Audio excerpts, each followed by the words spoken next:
going on, guys? It's Dylan Monkowski here at JTech. We're gonna show y'all how to diagnose a crank no start.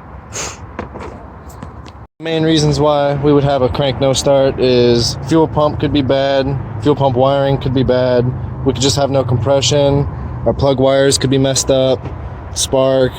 There's many reasons, but we think we have an idea what this one. What we're gonna do is we're gonna see if it really is a crank no start.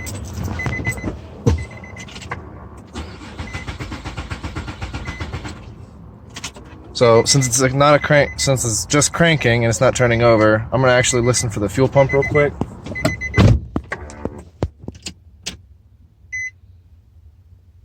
And I don't hear the fuel pump, so what we're gonna do is we're gonna go up there and see if the relay is kicking over, and if it is, then it's something else, but I think that's what it would be.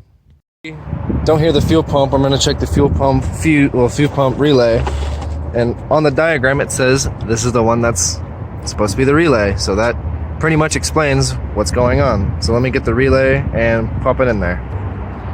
Now that I put the relay back in there, I know that relay works.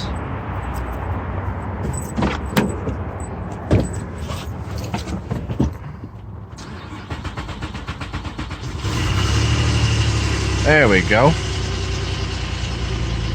And that was it. That's the whole problem. It is directional testing.